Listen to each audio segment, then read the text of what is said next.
ಈಶ್ವರಮ್ಮ ಸಮಾಧಿ ಸ್ಥಳಕ್ಕೆ ಸಹಾಯಕ ಆಯುಕ್ತರ ಭೇಟಿ ಪರಿಶೀಲನೆ. ಸುರಪುರದ ರಾಜನಾಲ್ವಡಿ ವೆಂಕಟಪ್ಪ ನಾಯಕರ ತಾಯಿ ರಾಣಿ ಈಶ್ವರಮ್ಮನವರ ಸಮಾಧಿ ಪಟ್ಟಣದ ಸರ್ಕಾರಿ ತೋಟದಲ್ಲಿ ಇದ್ದು, ಸದರಿ ಸ್ಥಳಕ್ಕೆ ಸಹಾಯಕ ಆಯುಕ್ತರು ಆದ ಬಸವಣ್ಣಪ್ಪ ಕಲಶೆಟ್ಟಿ ಅವರು ಭೇಟಿ ಕೊಟ್ಟು ಸ್ಥಳ ಪರಿಶೀಲನೆ ಮಾಡಿದ್ದಾರೆ.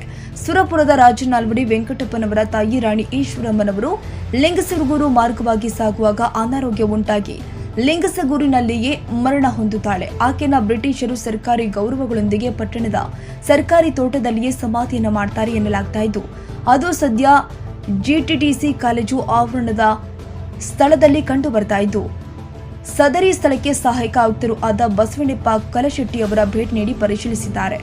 ಅಲ್ಲದೆ ಐತಿಹಾಸಿಕ ದಾಖಲೆಗಳನ್ನು ಪರಿಶೀಲನೆ ಮಾಡಿ ಇದೇ ಸ್ಥಳ ಅಂತ ಖಚಿತಪಡಿಸಿಕೊಂಡು ಸದರಿ ಸ್ಥಳದಲ್ಲಿ ಸ್ಮಾರಕ ಮಾಡಲು ಪರಿಶೀಲಿಸೋಣ ಅಂತ ಮಾಹಿತಿ ಕೊಟ್ಟಿದ್ದಾರೆ.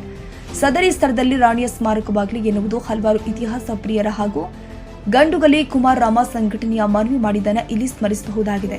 ಈ ಸಂದರ್ಭದಲ್ಲಿ ಪುರಸಭೆಯ ಅಧಿಕಾರಿಗಳು, ಪತ್ರಕರ್ತ ಲಕ್ಷ್ಮಣ್ ಬಾರಿಕೇರ್, ಗಂಡುಗಲಿ ಕುಮಾರರಾಮ ಸಂಘಟನೆಯ ರಾಜ್ಯಾಧ್ಯಕ್ಷ ರಾಜೇಶ್ ನಾಯ್ಕ, ಸೋಮು ನಾಯ್ಕ, ಬಸವರಾಜ ನಾಯ್ಕ, ಅಮರೇಶ್ ಗೋಸ್ಲೆ ಸೇರಿ ಮತ್ತಿತರರು ಹಾಜರಿದ್ದರು.